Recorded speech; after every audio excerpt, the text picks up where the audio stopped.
Business Club de France des entrepreneurs avec Michel Picot. Soyez les bienvenus dans ce nouveau numéro du Business Club de France des entrepreneurs. On commence tout de suite par l'actu. Safi vient tout juste d'être lancé sur le marché. C'est un boîtier mis au point par Seftech, une start-up marseillaise. Un boîtier de 6 mm d'épaisseur, pesant 30 grammes, qui se fixe au dos du téléphone portable. Il a pour but de vous protéger. En cas d'agression, l'utilisateur appuie 2 fois sur le bouton arrière. L'alarme se déclenche, 130 décibels. Et la scène est aussi automatiquement enregistrée par la caméra et le micro du téléphone. Et le tout est envoyé en temps réel aux proches. Ce boîtier est mis en vente entre 55 et 60 € avec un abonnement mensuel de 2,90 €. À Valence, dans la Drôme, Dracula Technologies va lancer prochainement sa première ligne de production de cellules photovoltaïques organiques. Il s'agit de cellules fabriquées par impression jet d'encre destinées à remplacer les piles dans les objets connectés en générant de l'énergie à partir de la lumière ambiante. Il a fallu 10 ans pour mettre au point cette technologie révolutionnaire. À Paris, le célèbre magasin BHV a été vendu à la foncière lyonnaise SGM. Ce magasin mythique de 80 000 m² au cœur de la capitale a été créé en 1860. Il rejoint désormais le groupe SGM comme société des grands magasins qui détient 18 sites, soit 300 000 m² de surface de vente en France, dans des villes comme par exemple Lille avec les Tanneurs, ou encore Angers, Dijon, Grenoble, Le Mans, Limoges, Orléans et Reims, où SGM a repris les magasins Galeries Lafayette. Allez, direction Le Mans pour découvrir l'entreprise Enead qui a développé des ordinateurs avec une solution de refroidissement des composants informatiques unique. Laure Girard et Alexandre Ferrer de LMTV Sarthe. Ça, c'est un ordinateur. Ça aussi, et ça aussi. Dans ce bureau d'études, basé pour l'instant dans les locaux de la pépinière Le Mans Innovation, Jean-Baptiste Braque et sa petite équipe créent des designs innovants pour des ordinateurs au système de refroidissement très performant. Ils rallongent la durée de vie des composants, réduisent le bruit, tout en améliorant la performance de la machine. Pour vulgariser un petit peu, en fait, on fait de la plomberie dans l'ordinateur. Et c'est ce qu'on appelle dans la culture pop le water cooling. Et l'entreprise Enead travaille le plus possible avec des acteurs sarthois pour créer ces modèles. Mais l'équipe veut aller beaucoup plus loin. Elle vient de déposer un brevet de bain à refroidissement qui pourrait carrément révolutionner le monde de l'informatique. L'immersion cooling, donc la technologie d'immersion des cartes électroniques, en définitive, c'est notre technologie support. Et dessus, on a rajouté des choses permettant de refroidir beaucoup mieux le système. En fait, il y a le décret tertiaire qui va arriver en 2030. Ça dit qu'il faut baisser la consommation énergétique des bâtiments de 40%. Il y a des leviers qui sont hyper importants, notamment sur les systèmes informatiques, l'économie d'énergie que ceux-ci peuvent engendrer avec des systèmes qui sont plus responsables. Enead s'inscrit donc dans une démarche durable pour refroidir les composants dans les grands data centers, mais aussi, à terme, les ordinateurs des TPE-PME. Et nous partons dans les Yvelines pour découvrir à Guyancourt Citroom, une start-up qui propose une solution de cartographie collaborative unique. Leur logiciel permet de créer des groupes collaboratifs autour d'une carte similaire à un WhatsApp géographique. Les explications dans ce reportage de TV78. Bonjour, je suis François-Xavier Stolsteiner, j'ai 38 ans et je suis le fondateur de Citroom. Citroom, c'est une plateforme géographique collaborative qui permet de faciliter la coordination entre les équipes grâce à un système collaboratif autour d'une carte géographique.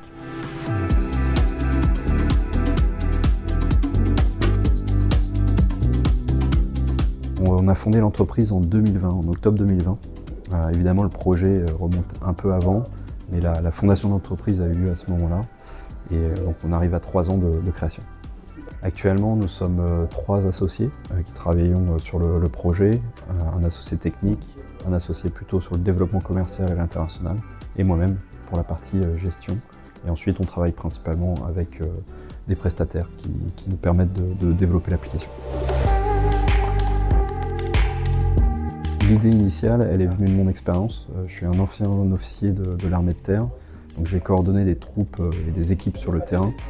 Et je les ai également coordonnés, parfois sur le terrain, également à distance. Et il me manquait d'un outil simple et collaboratif pour avoir une vision commune en fait d'une activité ou en l'occurrence d'une opération. Donc c'est vraiment l'idée initiale et ensuite l'idée est de le diffuser plutôt dans le secteur privé initialement afin de faciliter la coordination des équipes. Le logiciel en lui-même permet de produire des groupes collaboratifs autour de la carte. Donc l'idée c'est de permettre aux utilisateurs, notamment la cible, c'est les coordinateurs, de créer des sortes de groupes collaboratifs, un peu comme un WhatsApp en fait, mais autour d'une carte géographique. Donc on peut saisir de l'information géoréférencée sur la carte. Dans les options disponibles, on peut mettre des objets connectés pour avoir de la remontée en temps réel. Et également, on a une sorte de chat en fait, commun qui permet aussi d'échanger de l'information de manière très libre. Actuellement, on se déploie sur plusieurs segments. Un segment plutôt sûreté, à destination des directions sûreté de tout type d'organisation. Donc typiquement, on a un client qui est une ONG par exemple. L'objectif, c'est de leur fournir un outil simplifié qui leur permet de faciliter la coordination de leurs équipes sur le terrain, mais également de faire de la veille, par exemple, d'événements. Donc ce segment sûreté, en fait, nous a permis de participer au Trophée de la sécurité en septembre.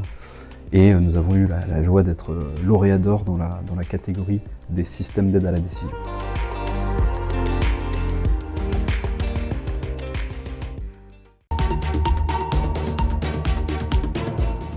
Les directions Limoges, porcelaine, cuir, bois, ce sont des matières bien connues en Limousin.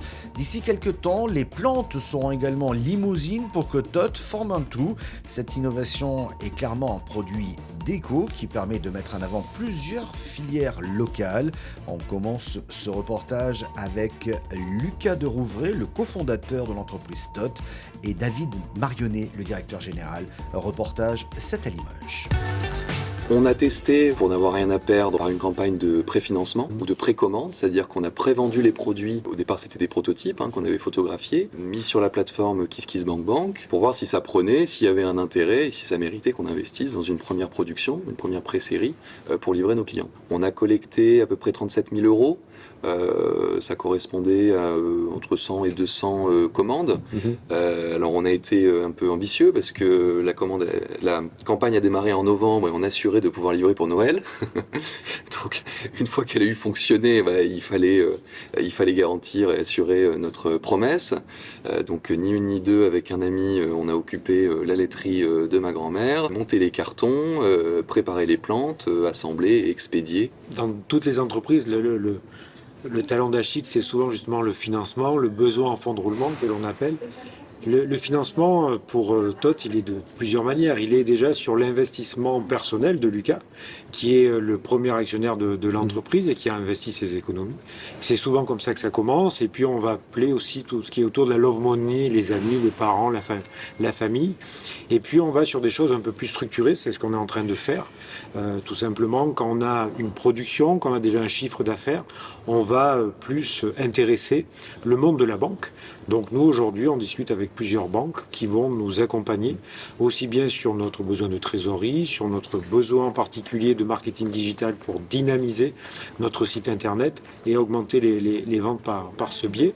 Et puis, petit à petit, on va avoir sur des financements plus spécifiques liés aux startups qui peuvent être des levées de fonds, là aussi avec des business angels ou avec des fonds d'investissement.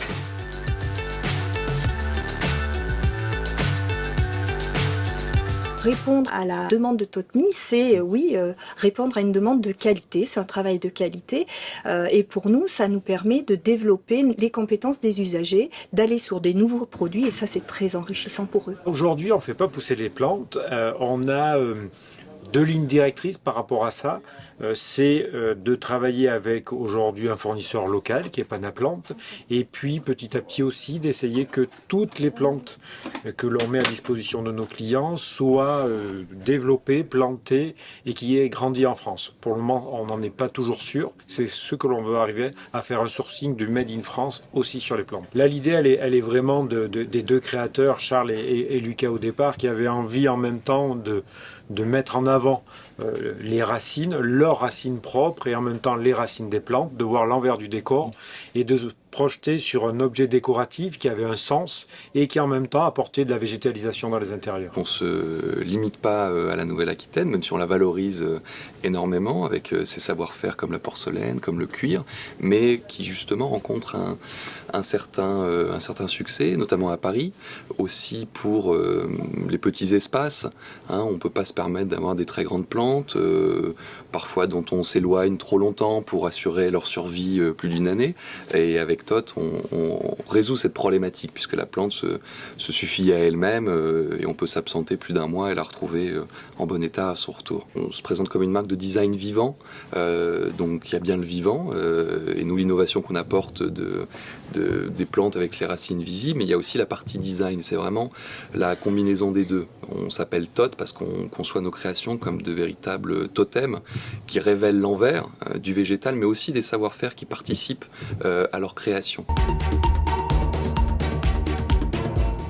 Direction l'usine de Forbach en Moselle où les laboratoires Juva ont fêté leurs 30 ans. Du développement à la livraison, l'entreprise fabrique des millions de produits pour des marques comme Juvamine ou encore Mercurochrome.